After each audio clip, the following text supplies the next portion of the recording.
Good morning, everyone. I'll try that again. Once I actually get on the mic, it's a little quiet. Good morning. All right, today, our prelude, we're going to start with number 211 in your gray hymnal. We are climbing Jacob's ladder. And the lyrics should be up on the screen.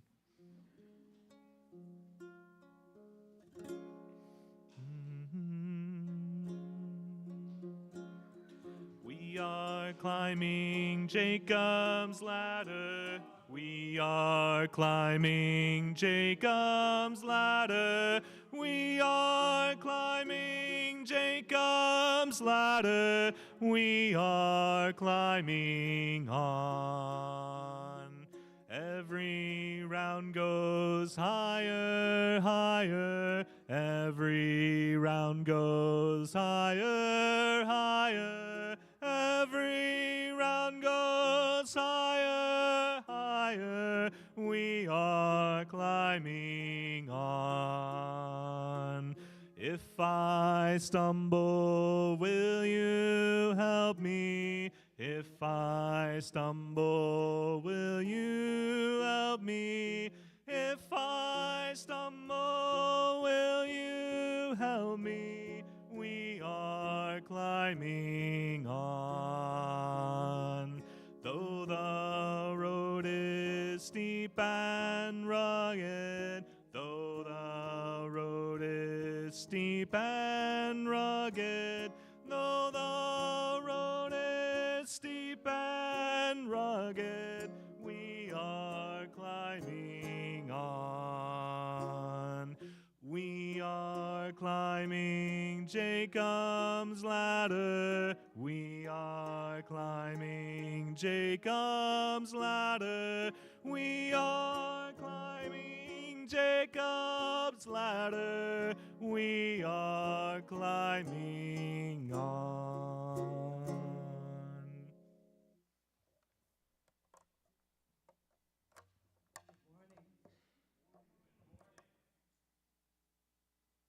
Welcome.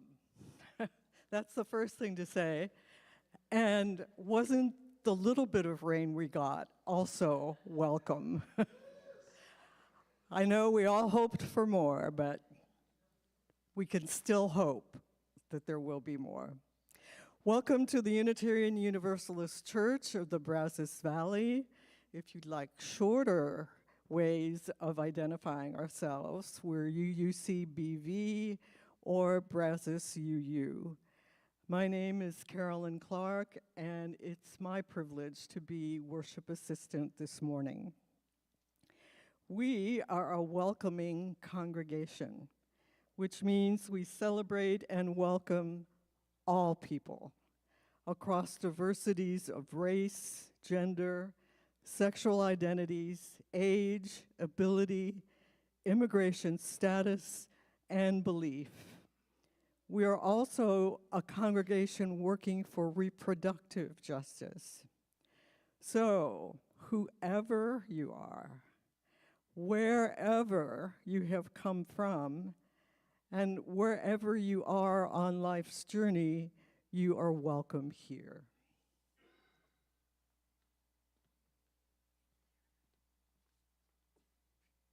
In the beauty of this morning, let us gather our hearts that we might feel the fullness of our community. Let us open our minds that we might expand our thoughts beyond the comfort of certainty. Let us lift our voices that we might begin to breathe life and wonder again into this world. In short, let us worship.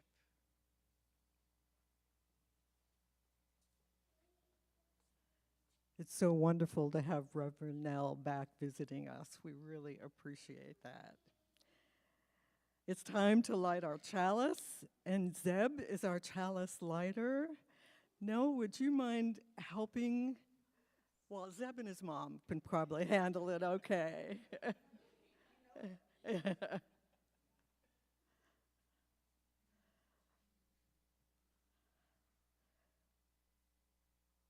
And as they do that, let us say our chalice lighting words. We light the chalice, the symbol of our Unitarian Universalist faith, as a beacon of hope for all who seek justice, dignity, and compassion, and in celebration of the life of truth and meaning we share together. And follow that with our affirmation statement. Love is the spirit of this church, and service is its gift. This is our great covenant, to dwell together in peace, to seek the truth in love, and to help one another.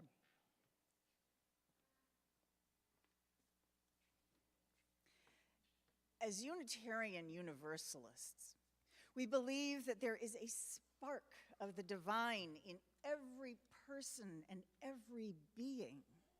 So please take a moment to greet your neighbors and the other beings around you so that your sparks might leap together.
And my pronouns are she and her.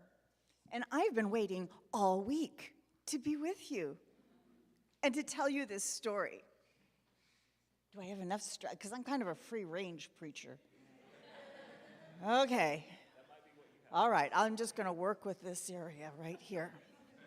Okay, so many of us remember the story of the little red hen, right? About that hen who wanted some bread, and she did all the things to make the bread. And then when other people said, that bread smells good, she said, well, since you didn't help make the bread, you don't get any bread.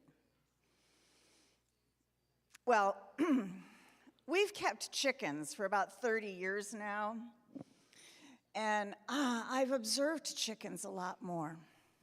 So now I tell the story a little differently, okay?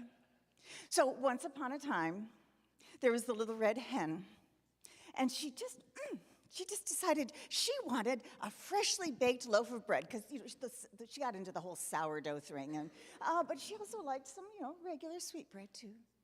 Oh, but she didn't have the ingredients, so she got her pocketbook, and she headed off to the store to get all the ingredients. And as she's heading to the store, she sees Fox over there, grubbing around in some vines or something. Oh, hello, Fox, how are you? And Fox looked up and said, oh, hello, Hen, it's so good to see you. What are you off to? She said, oh, well, I'm going to the store to get the ingredients to bake some bread. You know how fresh baked bread is so lovely. Fox said, oh, yeah, that would be wonderful. In fact, I'm in the middle. She said, well, if you'd like to help me, of course. Fox said, I would, but right now I'm kind of in the middle of, oh, well, then, if you don't want to help. And little red hen just marched off. As she kept going, she noticed there was Rabbit out in the field just messing around in some dirt. Ew. But she was polite. She waved, "Oh, hello, Rabbit, how are you?" Rabbit looked up, "Hey, Hen, how you doing? It's good to see you. What are you up to?" Hen said, "Oh, well, I'm just on my way to the store to get some ingredients to bake some bread. You know, fresh baked bread is the best." Little Rabbit said, "Yeah, it really is. In fact, she said, "Would you like to help me?" Rabbit said, I would, but right now I can't because I'm, never mind then. And the little red hen went off to the store where she got all of the ingredients. She got the flour and the yeast and some extra sesame seeds for the top. And as she was heading home, she noticed Squirrel rooting around in some leaves. Ew, well, squirrels will be squirrels, she said to herself. But she was polite, and she said, "Hello, Squirrel." Squirrel looked up and said, "Hey, Hen, what you got there? What you been doing? What's going on?" You know, squirrels. Little Red Hen said, "Oh, well, I've been to the store. I bought all the ingredients to make some bread. You know how good fresh-baked bread is." Squirrel said, "Oh, yeah, I do know about fresh-baked bread. In fact, I'm in the middle." She said, "Would you like to help me make the fresh-baked bread?" Squirrel said, "I would, but I'm in the middle of this." She said, "Well, never mind then, Squirrel. Have a nice day." And off she went, and she did go home. And she mixed all the ingredients together, and she kneaded the dough, and she let it rise, and then she formed the loaf and put it in the pan, and she put it in the oven. And you know how wonderful fresh-baked bread smells? Well, the bread was smelling wonderful. In fact, she opened the window so that wonderful smell could go out into the whole neighborhood. Soon she took the loaf of bread out of the oven. It smelled glorious. It was so pretty and brown. And she set it just by the windowsill to cool a little bit, because you need to let it cool before you slice it. You know how to do things correctly. Now, here comes Squirrel and Rabbit and Fox, and they come right up to the window where the bread is cooling. They say, "Hen, that bread smells delicious." She said, "Yes, I'm sure it will be delicious, but I'm so sorry because you didn't help me make the bread. I'm afraid I can't offer you any of the bread. So goodbye," and she slammed the window shut. Well, Fox and Rabbit and Squirrel looked at one another, and then they picked up all of their picnic items, and they went out under the shade of a lovely tree, and they spread their picnic blanket. And Fox had been collecting berries, picking berries on the vine, and Fox had made a wonderful berry jam. It would have been so good on some fresh-baked bread. And Rabbit brought a carrot salad, because Rabbit had been digging up carrots. If somebody had wanted to have a nice little picnic with carrot salad and fresh-baked bread, it would have been so good. And Squirrel brought out the nut butter, because Squirrel had been collecting some wonderful pecans and ground them into a tasty nut butter. It would have been so good on some freshly baked bread. But they enjoyed what they had together, and they all chatted and said it was such a shame that Hen hadn't really listened. And then they all agreed something that if you keep chickens for 30 years, you'll know. You can't tell a chicken nothing. True, ain't it? And that is my version of the Little Red Hen. I think now is the time where we sing children to their next activities. This little light of mine, I'm gonna let it shine. This little light of mine, I'm gonna let it shine. This little light of mine, I'm gonna let it shine, let it shine, let it shine, let it shine.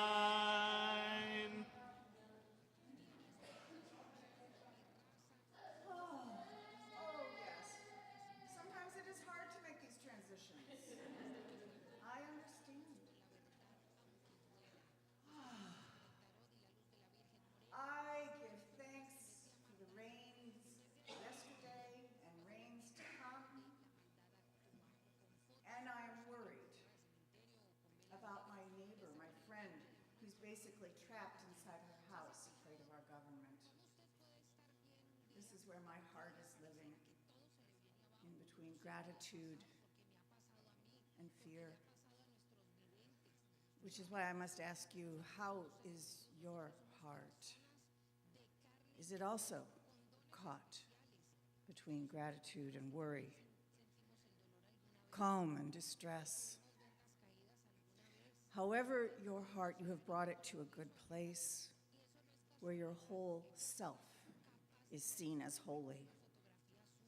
And at this time, I invite you to light a candle of joy or sorrow, that their flames might guide our hearts towards love.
A reading from the Gospel of Luke.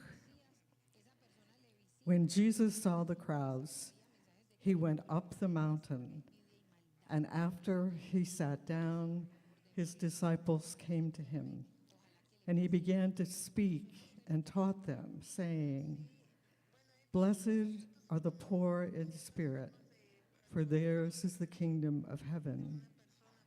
Blessed are those who mourn, for they will be comforted. Blessed are the meek, for they will inherit the earth.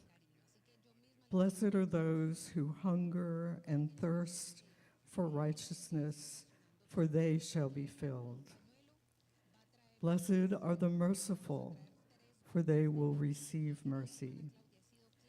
Blessed are the pure in heart, for they will see God. Blessed are the peacemakers, for they will be called children of God.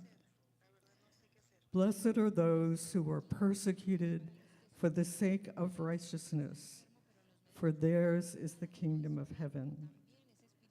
Blessed are you when people revile you and persecute you and utter all kinds of evil against you on my account. This is the word of the Lord.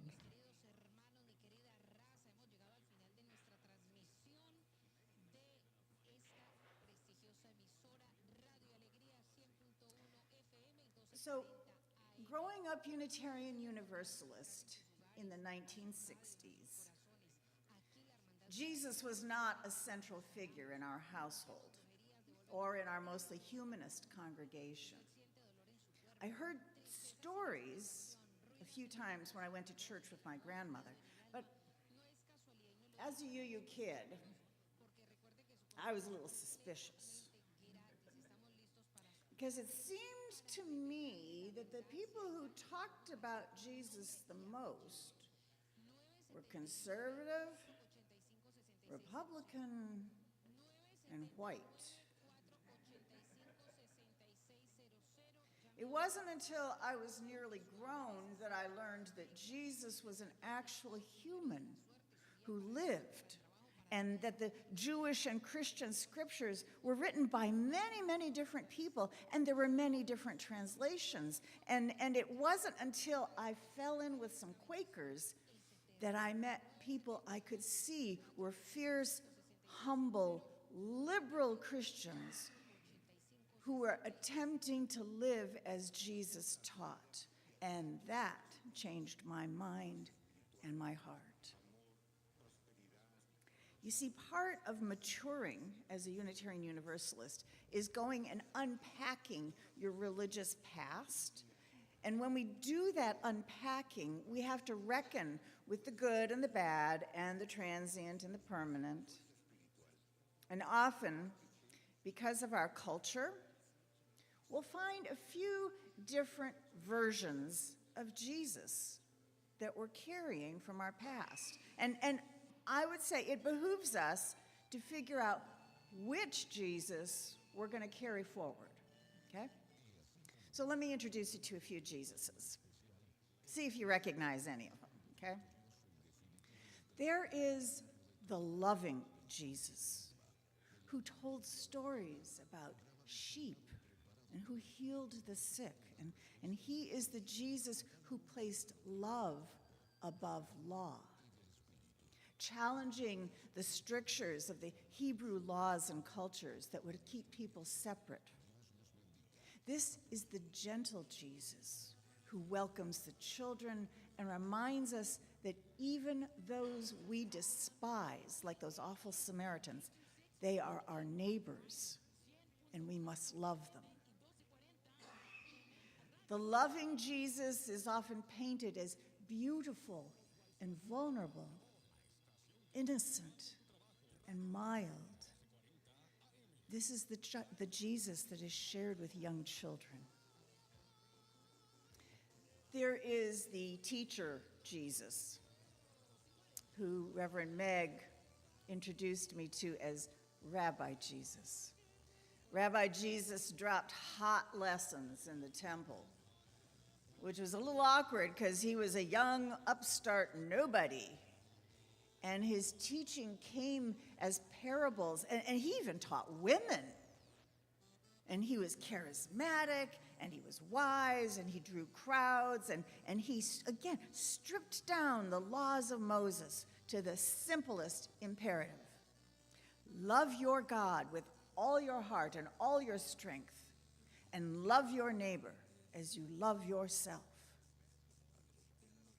Now, teacher Jesus often gets looped in with the other wise teachers like the Buddha. And teacher Jesus is kindly, but he focused on imparting wisdom more than challenging structures. In this century, we also have the personal Jesus, the one that listens to prayers and lives inside individuals' heart space. The personal Jesus can be a comforting guide and companion through darkness and a source of love in a cruel world. However, personal Jesus can kind of warp the real rabbi's teachings about community, because a personal Jesus can mislead a follower into self-satisfied individualism without accountability. And, ooh, that's dangerous. I think of personal pizzas when I think of your personal Jesus. Oh, my. I asked a few of my colleagues about their favorite Jesus, which Jesus moves their heart. Naturally, a friend of mine who's very active in social justice issues loves the Jesus who rattled the bars of oppression and threatens the empire. And my dear friend Lynn loves the baby Jesus, whose lowly birth, surrounded by community, reminds us that even in darkness, change is possible. Me, personally, I carry the exasperated Jesus in my heart. This is the Jesus who, from time to time, looks out at his disciples with narrowed eyes and basically says, okay, let me explain this in even simpler terms. Exasperated Jesus reminds me that change is hard, and people are people-y, and even he had to repeat himself for the folks in the back.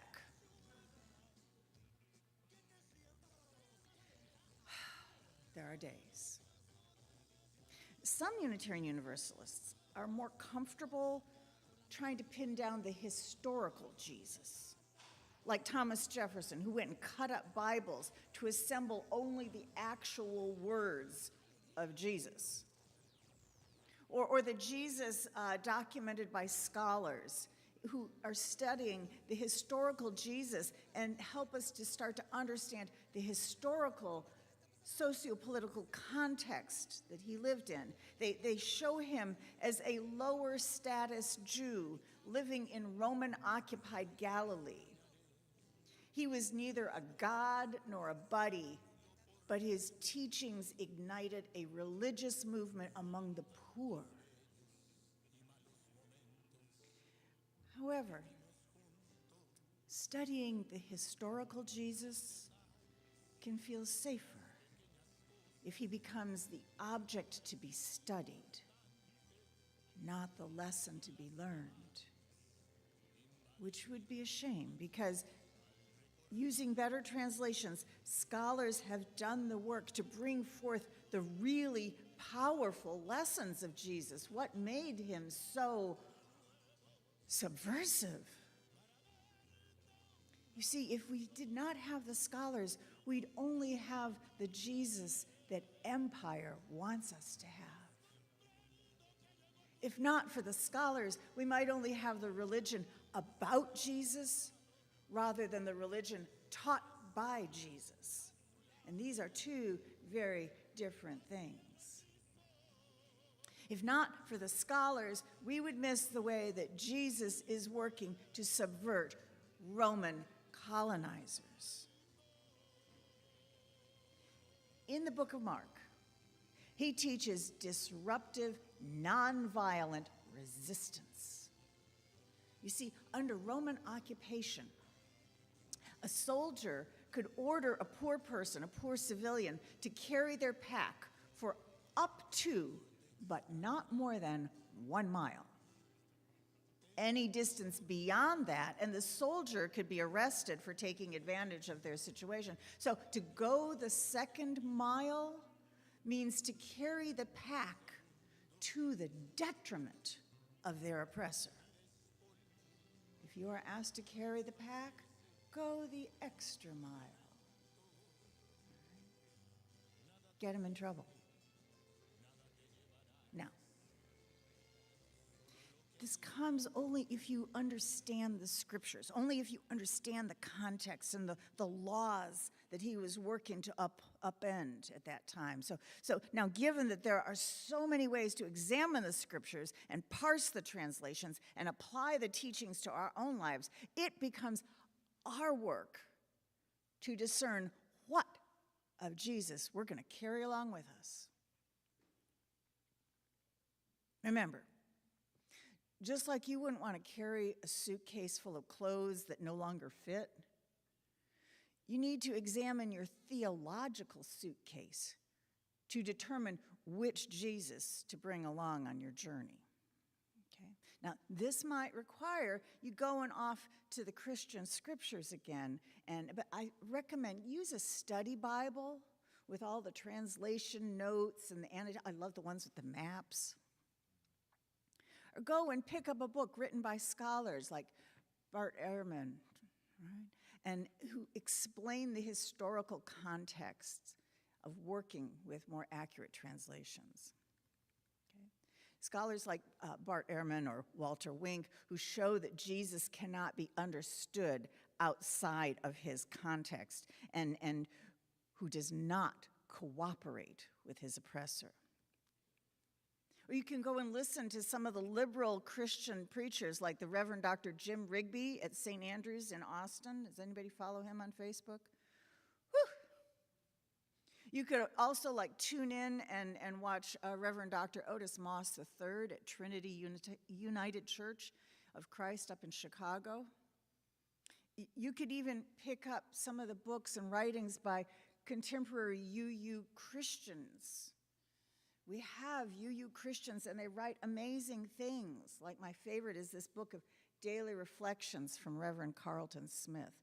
Try my Jesus. We do this work not just for our own grounding, but also to grow wise to the ways of others who have twisted Jesus and use him in odd ways, self-serving ways, empire-serving ways, ways that serve white nationalism, ways that Jesus would recognize as oppression. Encountering a Jesus bent to the will of power creates dissonance. Wait, what about love and mercy? When presented with a Jesus wrapped in an American flag, we might turn away, not just from the twisted version, but from Jesus altogether, and that would be a loss, abandoning the wisdom and ceding fear to love.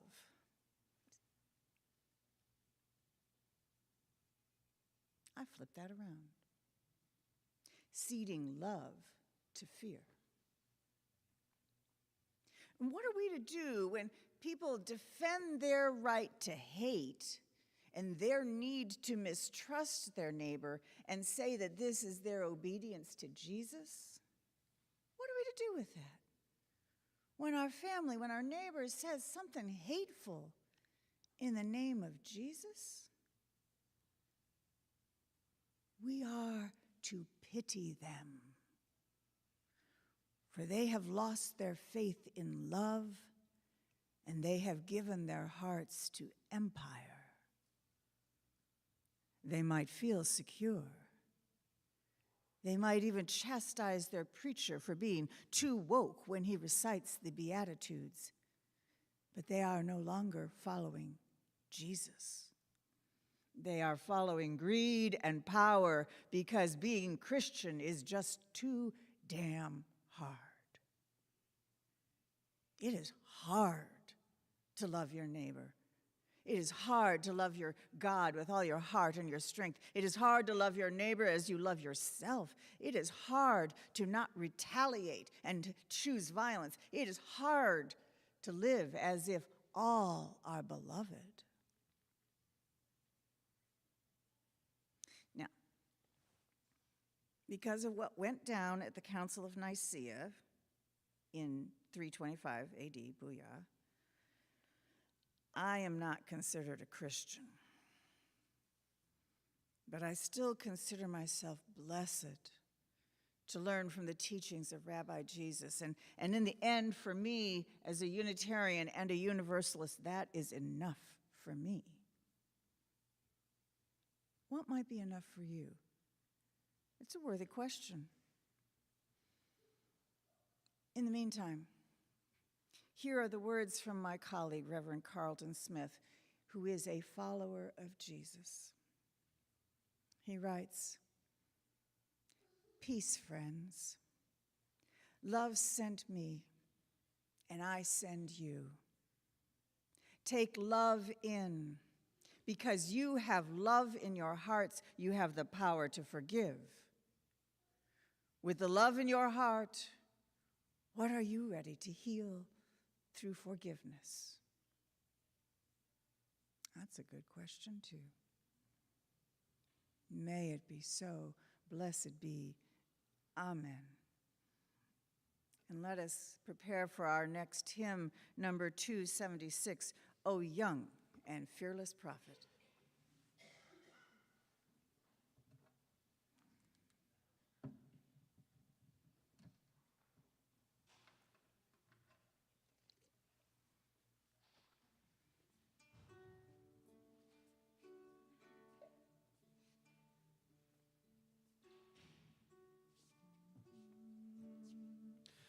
O young and fearless prophet of ancient Galilee, your life is still a summons to serve humanity, to make our thoughts and actions less prone to please the crowd, to stand with humble courage for truth with hearts unbowed. Oh, help us stand unswerving against war's bloody way, where hate and lust and falsehood hold back your holy sway. Forbid false love of country that turns us from your call, who lifts above the nation, the neighborhood of all.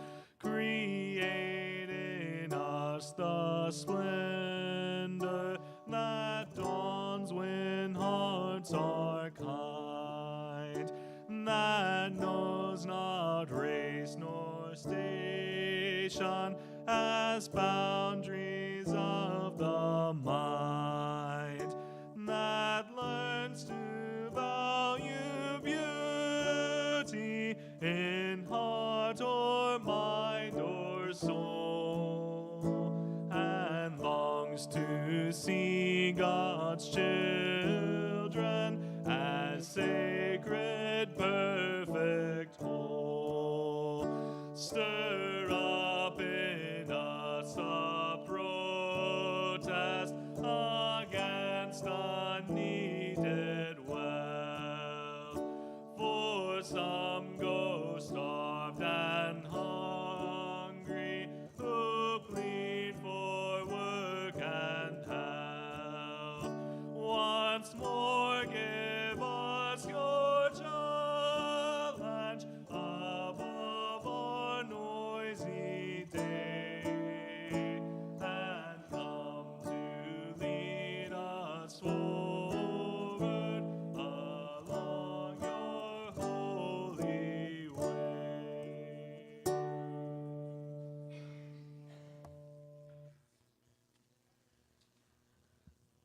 Now let us take an offering to sustain and strengthen this place, which is sacred to so many of us. A community of memory and of hope. For we are now the keepers of the dream. This church shares the proceeds of the offering plate donation every week to help support important nonprofit organizations with which we work. The 4 groups we voted to support this year's donations are Tiny Hope Village, Brazos Interfaith Immigration Network, the Pride Center, and Unlimited Potential. We vote on this every May at our congregational meeting. Please be as generous as you can.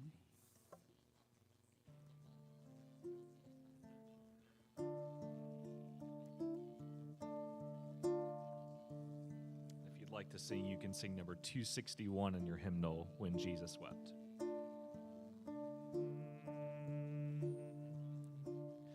When Jesus wept, the falling tear in mercy flowed beyond the bound. When Jesus groaned, a trembling fear seized all the guilty world around. When Jesus wept, the falling tear in mercy flowed beyond the bound. When Jesus groaned, a trembling fear seized all the guilty world around. When Jesus wept, the falling tear in mercy flowed beyond all bound. When Jesus groaned, a trembling fear seized all the guilty world around. When Jesus wept, the falling tear in mercy flowed beyond all bound. When Jesus groaned, a trembling fear seized all the guilty world around.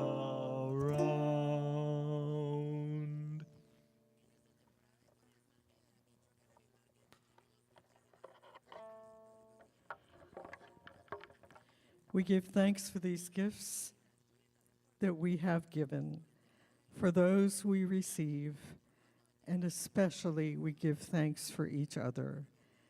May your generosity return to you tenfold. We have a few announcements.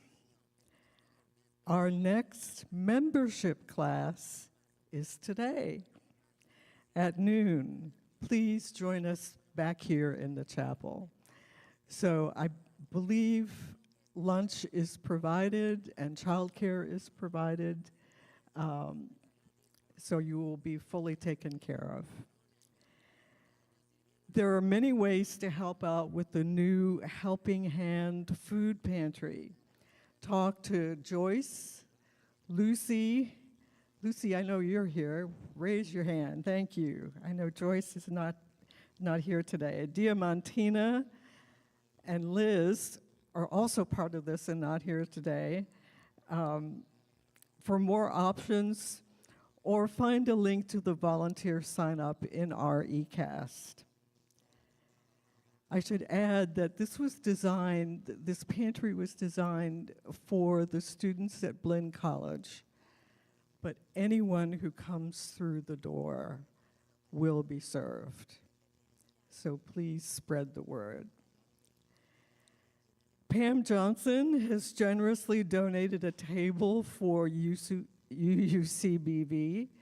at the Brazos Valley African American Museum banquet on March 21st, starting at 6 p.m. The banquet will be at the Brazos Center in Bryan. 8 people are needed to represent the church. Please let Allison or Reverend Kaya know as soon as possible if you'd like to go. And one last, Reverend Kaya, who I should add is this weekend has been chaplain for the Southwest Women's Retreat. So she is probably on her way back now from Camp Allen. She is taking suggestions of books for the Second Sunday Book Club. Please send your book suggestions to her address, which is Reverend Kaya at brazos-uu.org. The book club is open to all and will begin again on the second Sunday at noon after services in the chapel. Our first selection is James by Percival Everett. So there you have a bunch of options to choose from. We will now extinguish this chalice, and Reverend Nell, if you would help with that, please join me in saying our words for this. We extinguish this flame, but not the light of truth, the warmth of community, or the fire of commitment. These we carry in our hearts until we gather together again. Please sing with me if you choose to. Remember the way of the wind, and breathe and blow. Remember the way of the fire, sparkle and glitter and glow. Remember the way of the water, and ebb and flow.